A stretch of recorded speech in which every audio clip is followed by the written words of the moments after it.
Good afternoon, dear colleagues. I welcome you to Ukrainian Crisis Media Center. We'll begin our press briefings today, and the first briefing in form of Reform Media Center, supported by Renaissance Foundation, why Parliament of Ukraine is obliged to accept legislation, tax code and budget code at its last session to implement reforms of decentralization. In 2015, we'll talk to Yuriy Ganuschak, advisor to Prime Minister, one of architects of Ukrainian reform of decentralization of government, and Pavlo Kozyrev, mayor of Ukrayinka, Association of Cities in Ukraine. We have many reforms to make, but primarily we should begin with local budget. Reform of 2001 satisfied the first condition: equality of the center to territorial and local communities. Form of 700 direct transfer to local budgets that was distributed through lower levels, and the main achievement is unconditioned support. But can we talk about interest? Because all the expenses and all calculations were profits minus costs, and the support continues to be provided by Ministry of Finance. Yet the local government says that funds are not sufficient even for personal capacities, and incomes are always calculated by Ministry of Finance. So the highest income is believed by Ministry of Finance. The lowest is transferred, no interest. So the revolution in budget sphere, the calculations in the past were according to the costs, and now it's according to profits. A new formula is given to our local budgets according to developing countries. Those who have extreme profits, some of their money is taken to the center. If their income is smaller than their cost, then they're subsidized. But because of very high pressure and constant question who is feeding whom, whether the center or a region, so the new formula was introduced to make differentiation much stronger. This is the main thing in the reform. Transfer will go to the regional cities, to districts. That's one group.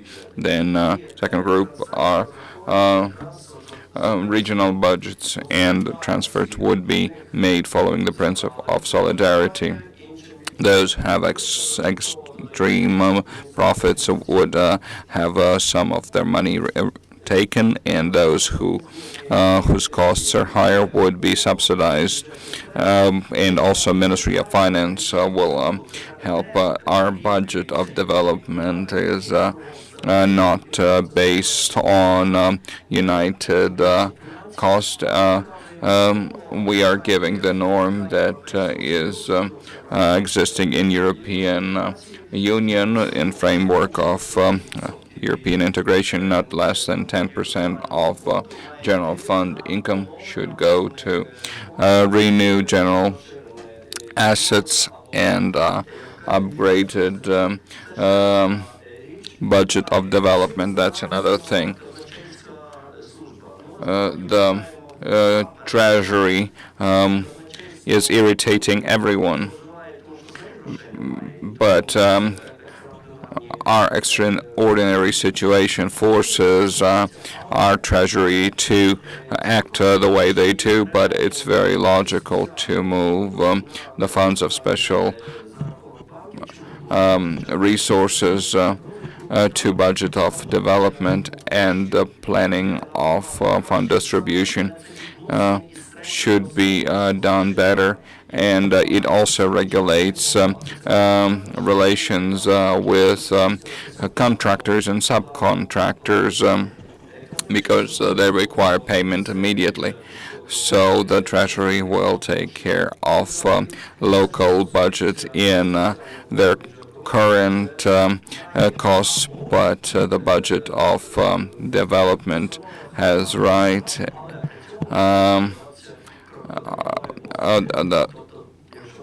If you have some problems, you go to bank, but the Treasury will not give short-term loans. Why we do it beginning 2015? Because that way we can stimulate reform of self-governance and creation of communities that can finance themselves is our first goal. If we don't do first steps now, then we will not have conditions for full-scale decentralization later. We'll have local elections in early 2015, and without reform of administrative territorial setup of Ukraine, all discussions of decentralization are just imitation of reform, because decentralization requires transfer of capacities to fully able local community authorities. If local authorities are not able to take the capacities, then the center cannot give them. What kind of reform we are looking at in the budget code? The stable tax, personal income tax, subventions would be given to capacities of the state that are delegated to local community with certain standards, medical services of 3 levels, education of 3 levels. This is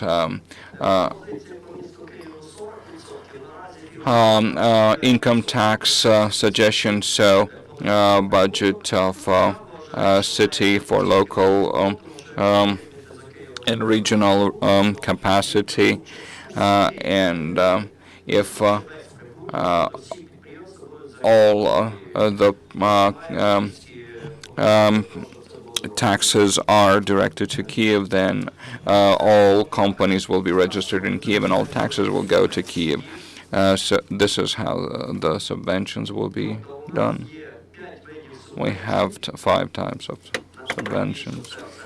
The biggest would be for education.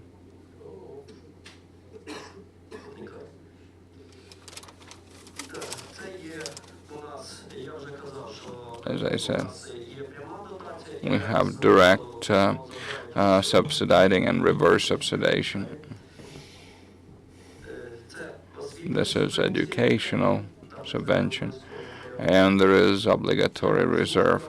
I'll be able to give you the thumb drive, and you'll be able to copy the file. This is equalization scheme, and its main sense is that we have 3 categories of index of general income tax compared to average. If it's more than 1.1, then subsidy is not given. If it's within 0.9 to 1.1, then no subsidy is given, and then subsidies are given to those who are below 0.9. This is equalization of the budget region by region. You can have similar slide per city, but it would be 600 points. So Dnipropetrovsk, you can see the highest indicator very high indicator after equalization from 0.4 to 0.8. Talking about Chernivtsi region. The biggest cities have up to 2.5 indicator, but we are working hard to stimulate incomes to take most profit out of shadow.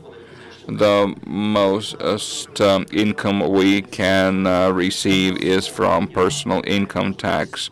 So we need to take the salaries out of shade, and local communities can influence this process. The tax code also will introduce the Realty tax from the first square meter, and level is regulated by local self-governance, like it's done in most countries. Unfortunately, Ministry of Finance did not listen to us and has made higher level 2.7 of minimal salary, 2.7%. There was a suggestion to make different categories of rates for housing, to have less anger in society, but Ministry of Finance is correct. Theoretically, these are our suggestions about commercial real estate and different for housing and commercial. Mayor of Ukrayinka, the head of Association of Small Towns of Ukraine, Yuriy Ganuschak, told you what must be done. I'll tell you more why. Our topic today is such. Who's present here from a small town? Everyone was born and raised in Kiev. Who comes from a small town? Where did you come from? Where you were born, raised? I know you live in Kiev today. Do we have any people from small town? Does a small town live better than Kiev? Tell me. People have smaller income. In Germany, people made a survey, and the most happy people turned out to live in small towns. That is a surprise if we make decentralization. Let's call everything that we have today centralization, and let's suggest we do a decentralization. If we do that, then the biggest changes, the biggest improvement in the nation will happen in small towns. That would be district centers and all village communities around small towns. And the Center for Media Research has given us statistics on decentralization. People are moving back from large cities to small towns because life climate is much more comfortable. If the community can create good infrastructure, a road, a kindergarten and hospital, then with some more services, it's better to live in a small town. So our Association of Small Towns has done much to explain that the biggest change, the biggest interest in reform of small towns and villages around can give the best results, because all our territory of Ukraine can improve the social large city crisis, and the tendency remains for people to move out of villages to big cities. Infrastructure is pressured, the social services are pressured, and if we're thinking why, we must do it as soon as possible. The question, let's make it at least the first step by the decision of the parliament that still is in session. And one smart person said that politics are art of possible between choice between unpleasant and destructive. So the system that we have today, centralized system, cannot solve our problems. We feel it every day, and we have suffered recently more than before. Yes, some people will not enjoy decentralization, some to a small extent, some to a bigger extent. Maybe some communities would have to be united, and that would hurt someone. Budget decentralization also will force public officials to be more careful with money. But if we don't continue with decentralization, it will lead to a more severe recession, or it will be done ad hoc, and chaos decentralization would be even more painful. I've been working for 12 years as a mayor, and I had a difficult listening to the previous speaker. But let me explain to you in a simple way. If this reform, decentralization, could be explained to people very simply, because we all live in communities, if this reform could be explained to people in a correct way, then 100% of Ukrainian citizens would support it, but we can explain it only through you. And that's why I understand that you need to understand why and what we offer. Do people, do journalists who write, who film the stories, I think you should meet more often with mayors, with practical government officials, to explain to you why things need to be done and what exactly needs to be done. Would you agree? What do you think? Yes. Thank you. Do you feel that you support us? I'm not talking about reform, but we do want to explain to people what is really happening, and we need your help. How will this impact the life of your city? Because Ukrayinka is a town located not far from Kiev. How would this impact your city or neighboring towns? Let me give you another one example, and you'll understand. I called the system, centralized system, as bad system because big people in Kiev are deciding what to do. A new water treatment facilities. While we are accumulating the money, it is on the deposit for some interest to also accumulate. It's a considerable amount. This year, they planned for the budget, but they told us that we were going to get some interest. We are sober people in our minds, so it's not all the amount, it's just half of it. So this and that, but we were prohibited from placing that money on the deposit. For you to understand, we were supposed to get 27% of our annual budget, more than 1/4. So here's the situation. We have some educationalists at kindergartens. They have meals provided. We cannot deal with our own money. And so tell us, please, if we take our own decision, will that change our life for better? Of course it will.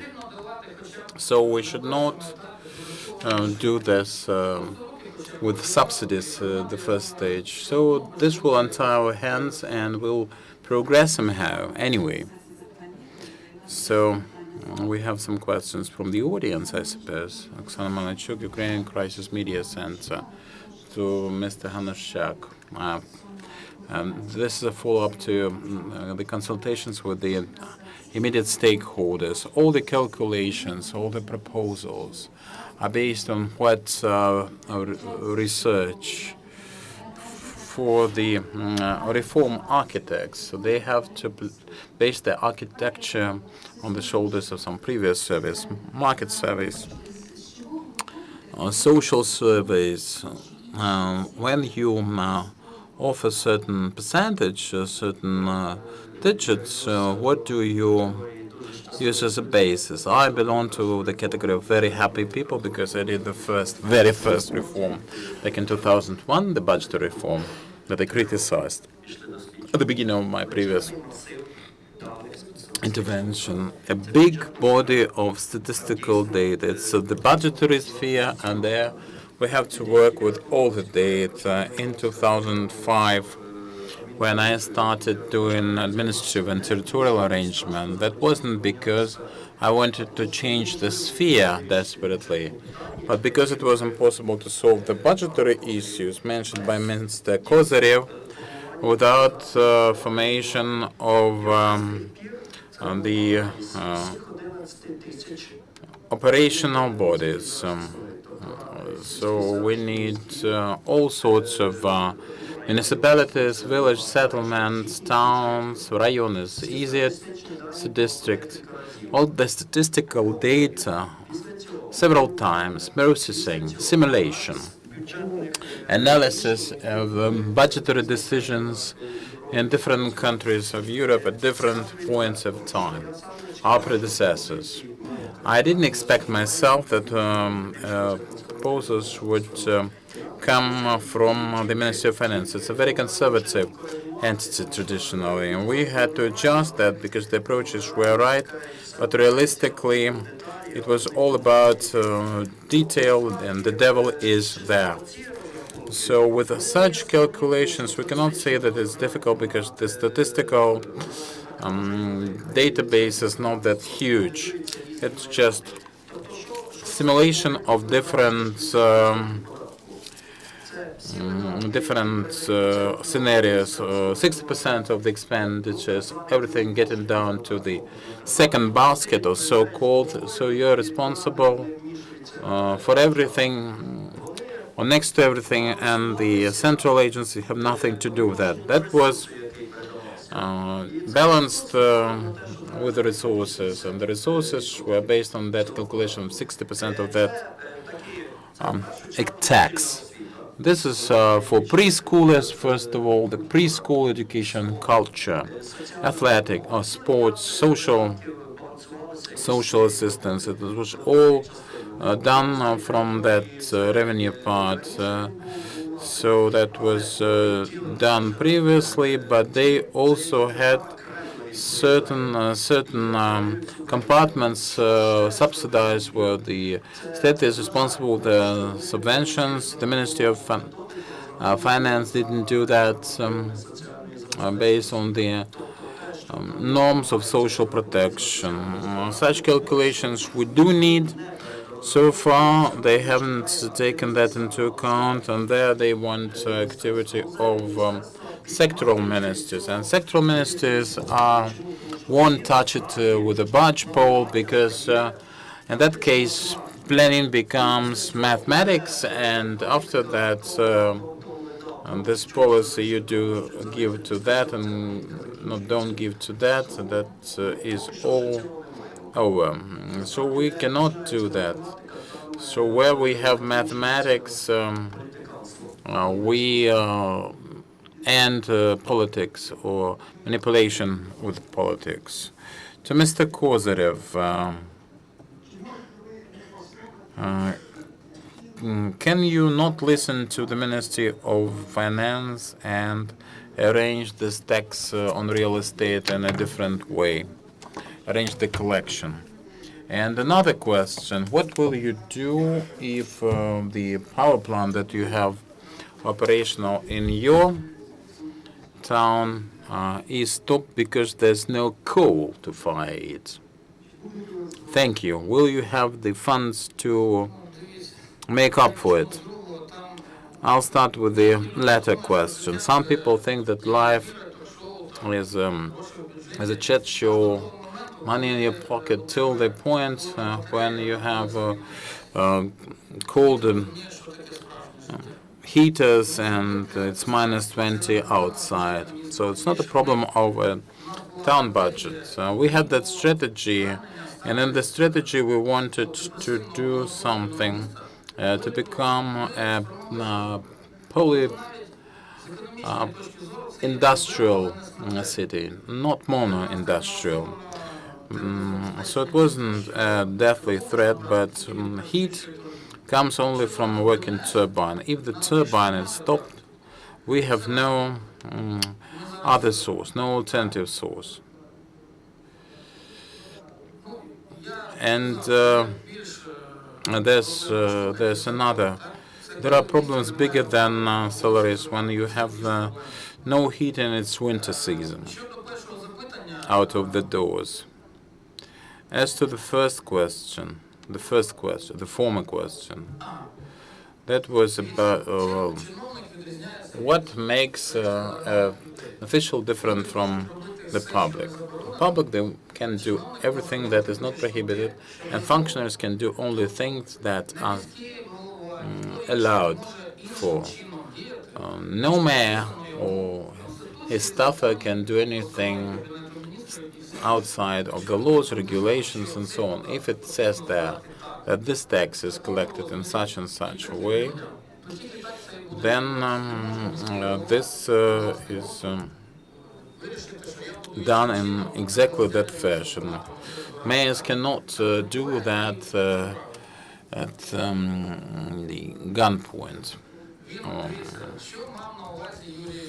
What Mr. Ganuschak had meant to say was this: the Ministry of Finance can set this corridor from 0 to 2%.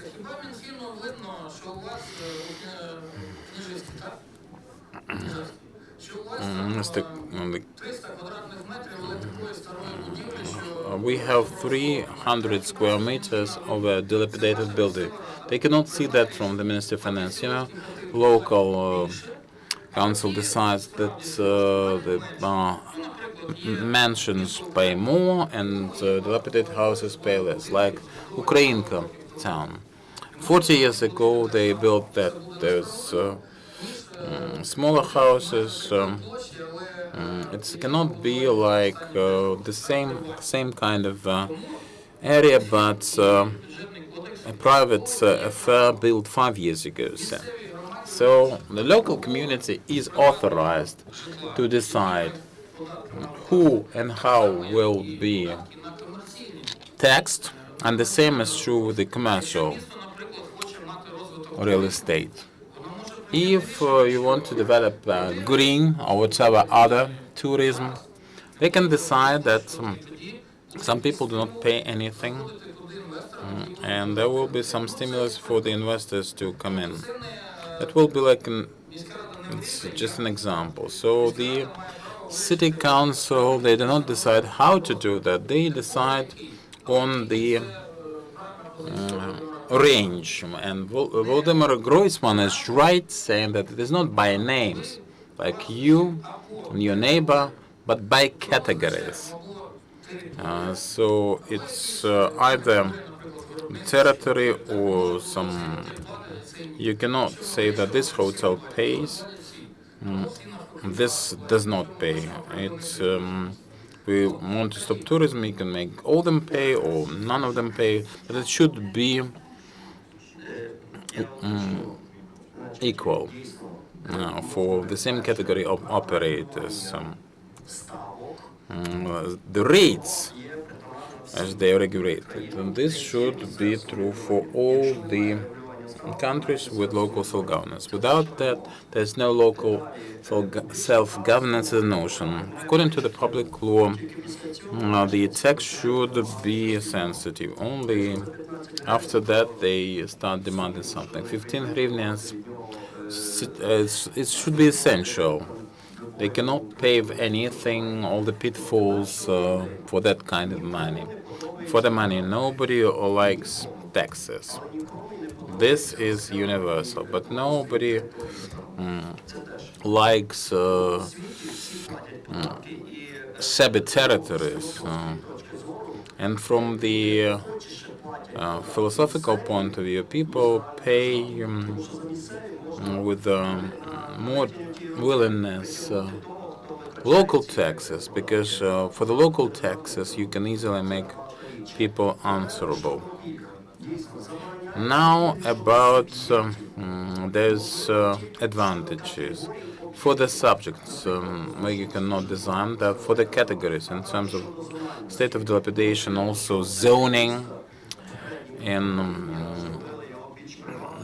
the center business districts have somewhat different ratios than at the periphery. So, and the procedures should be identified separately, and it should be a special line in the payment for you, what you pay for your flat. Vasyl Kurus, decentralization and the money stay in the field, stays in the field. But there's this big thing. It becomes better and bigger, the amalgamation.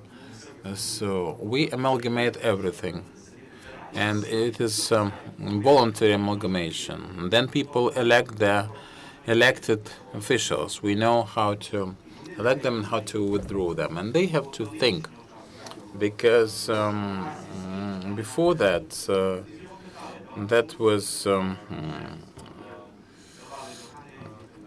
about different punishments, and who will think about subsidized the subsidized villages. Who is thinking about such villages now? Who is thinking about them? Nobody is thinking. So we understand the way it is.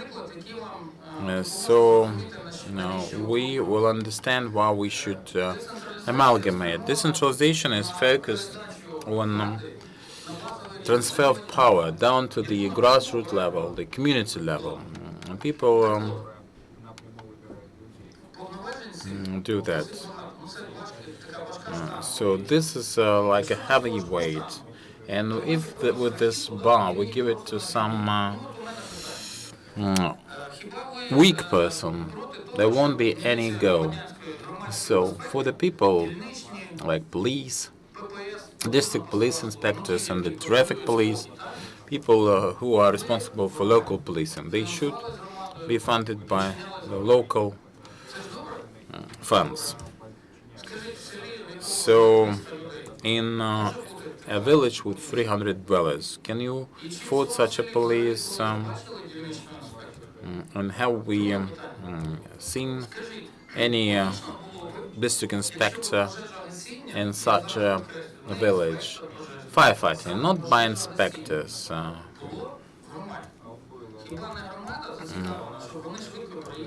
It's in the best interest of the community for them to get the money in some fashion. And if we want to give that to the grassroots level, we should understand that we cannot have a firefighting depot in every village, or a post for that matter. So, making them bigger, amalgamating them, it's a painful process, I agree, but there's no alternative. Otherwise, they'll just perish. We're not saying that, like with the self-governed community, there won't be any offices. It's now part of a bigger entity. There will be some office, and they will provide, but it happens that way.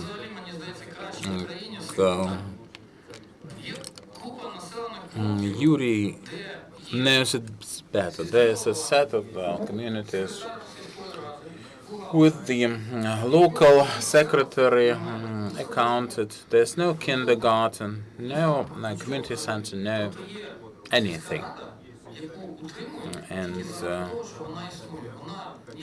this should be done in such a way there are no services. Is it effective, especially considering the situation the country is currently in? We have no funds for anything. So from the point of view of business, it's about streamlining if we talk amalgamation. So I would like to re-emphasize everything that has been done by the state is now done by that community. And they can afford it. And I would like to add to this. This is all about statistics. One third from 500 to 1,000, and one third from 1,000 to 2,000. 5% more than 5,000. Next slide.